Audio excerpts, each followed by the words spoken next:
Campus Plumber here, Campus Plumber Leather. So I just made this leather tool bag after seeing a few online. There was a few things I did that were way different than anyone else has done on their bags. So I wanted to give a little overview, a little shot of the inside. This being a prototype, there are things wrong with it. There are things you will see. I didn't cover my aluminum supports good. There are some unlevel, not level, Chicago screws. I flipped this, inverted the thing when I did the holes. It happens on a prototype.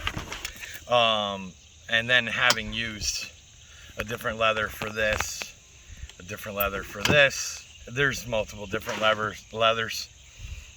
There's at least 3 different sizes of thread in this.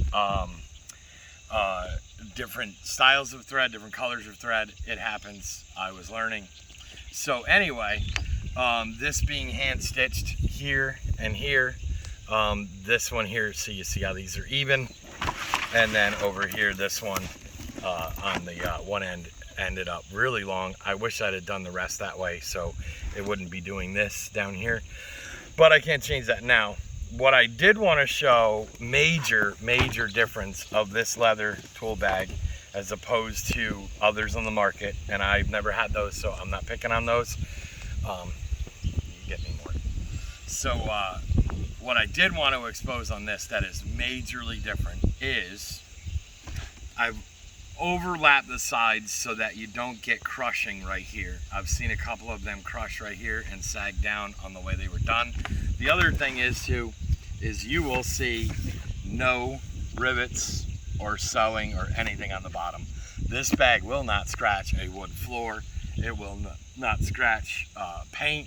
You could put it on the hood of your truck and this is not going to scratch the hood of your truck. Those other bags, even though 1 or 2 of them have a rubber base to them, they have rivets to the bottom.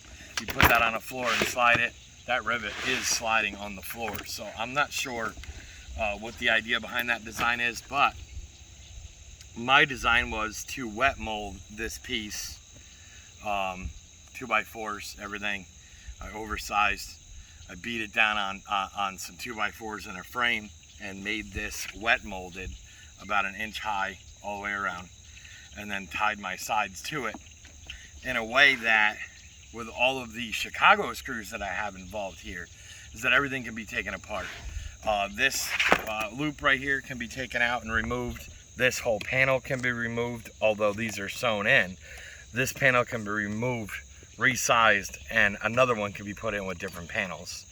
The entire bag itself, taking one of these stitch lines out and the Chicago screws all the way around, this bag can be completely unfolded, taken apart, and redone, fixed, repaired, changed, altered, added to.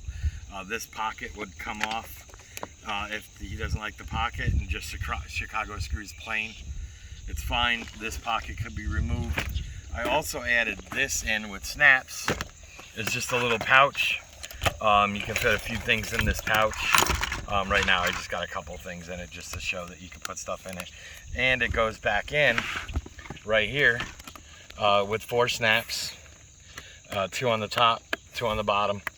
And if it's taking up too much room, you can pull it out and put a drill in. But I do have on my IG page a video of what I had in it this morning. I have another video of putting a drill and a hacksaw, the DeWalt hacksaw, in it. But anyway, I have had it loaded up. It's right around 32 pounds, which wasn't bad. The handle holds well at that weight. The bag itself and the straps itself hold well at that weight. I may go just a little higher to see if there's any issue with these, but this is 8 to 9 ounce leather. It's the same leather that the bag is built out of, and with 2 points of contact here. So the stress point, it is on a really tough piece of leather with all antique brass hardware. Everything is antique brass. There are a couple here where I used, I only had copper, the antique copper. So some of this does have still antique copper in it, but like I said, it's a prototype. I've made some mental and written changes that this bag will go through for my next one. But in any case, this is going to go to its owner. Labor of love it is. And, you know, it's a one-of-a-kind work of art as far as I'm concerned. But you see the bottom, no rivets. That's all I got to say about it. There's my bag. Campus Plumber leather.